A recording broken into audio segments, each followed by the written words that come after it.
नमस्कार। आज हमारे पास कुछ बहुत दिलचस्प स्रोत आए हैं मथुरा के एक खास मंदिर पर, द्वारकाधीश मंदिर।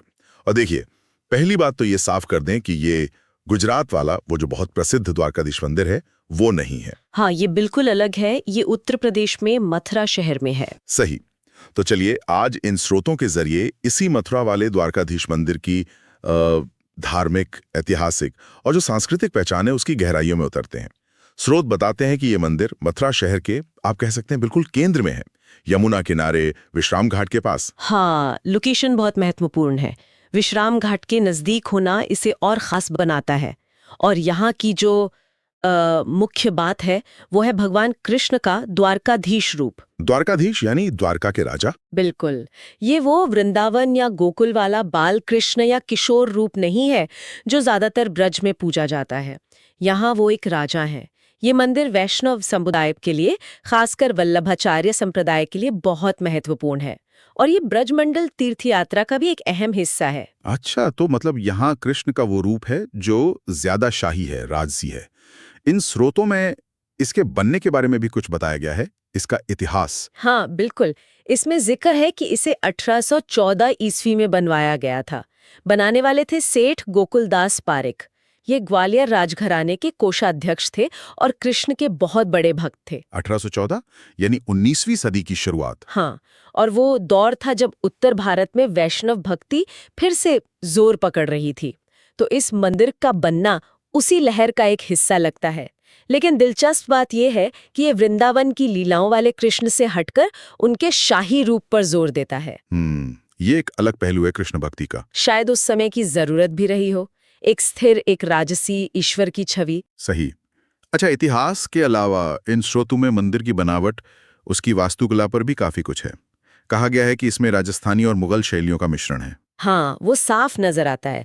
लाल बलुआ पत्थर का इस्तेमाल है, संगमरमर भी है, ऊंचे ऊंचे मेहराब हैं, खंभों पर बहुत बारीक नक्काशी है, फूल पत्तियां, जामितीय डिजाइन, काफी भव्य रखता है दिखने में। और गर्भगृह, मुख्य मूर्ति कैसी है? गर्भगृह में भगवान कृष्ण की काले संगमरमर की मूर्ति है, चतुर्भुजी रूप में। चतुर्भुजी मतलब 4 भुजाओं वाले? हाँ, शंख, चक्र, गदा और पद्म धारण किए हुए, बिल्कुल राजसी अंदाज। और एक और खास जगह है मंदिर में, रंग महल। रंग महल, वहाँ क्या होता है? वहाँ भजन कीर्तन होते हैं, संगीत के कार्यक्रम होते हैं। वो माहौल कुछ कुछ शाही दरबार जैसा ही होता है। अच्छा, तो बनावट भी उस राजा वाले भाव को दर्शाती है। अब बात करते हैं पूजा की। इन स्रोतों में यहाँ की पूजा अर्चना के बारे में क्या जानकारी है? क्या वो भी अलग है? हाँ, काफी हद तक।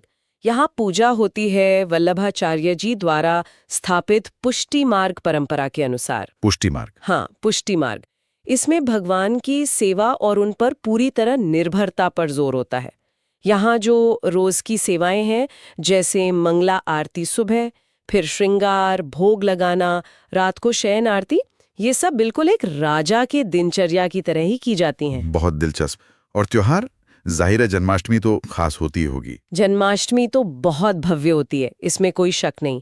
लेकिन स्रोतों में एक और बहुत ही अनूठे उत्सव का जिक्र मिलता है, हिंडोला उत्सव। हिंडोला उत्सव? हाँ, मतलब झूला उत्सव। हाँ, बिल्कुल। ये श्रावण के महीने में होता है, करीब 13 दिनों तक चलता है।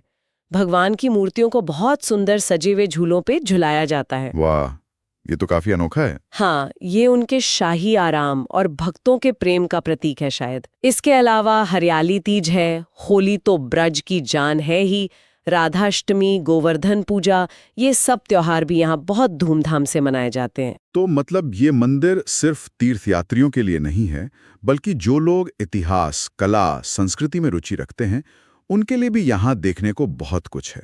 बिल्कुल सही कहा। ये मंदिर कृष्ण के उस रूप का प्रतीक है जो राजा भी है और परमात्मा भी। ये वैष्णव भक्ति की एक जीती जागती धारा है जो हमें सीधे ब्रज भूमि की उन गहरी, सदियों पुरानी परंपराओं से जोड़ती है, जहां कृष्ण सिर्फ एक देवता नहीं है, वो जीवन का हिस्सा है, एक राजा है और हर भक्त की आत्मा से कहीं गहरे जुड़े हुए हैं। तो कुल मिलाकर इन स्रोतों से हमें मथुरा के इस द्वारकाधीश मंदिर की एक बहुत साफ तस्वीर मिली है। ये गुजरात वाले मंदिर से बिल्कुल अलग है। इसका अपना इतिहास है, अपनी खास वास्तुकला है, अपनी पूजा पद्धति है और अपना एक अलग राजसी अंदाज है। हाँ, और ये सोचना भी कितना दिलचस्प है कि एक ही ईश्वर भगवान कृष्ण को हमारे देश में कितने अलग अलग रूपों और भावों से पूजा जाता है ना? कहीं वो नटखट बालक है, कहीं वो प्रेमी है, कहीं गीता का उपदेश देने वाले गुरु, और यहाँ मथुरा में एक भव्य ऐश्वर्यशाली राजा। भक्ति के ये जो अलग अलग रंग हैं, यही तो भारतीय अध्यात्म की खूबसूरती और गहराई है।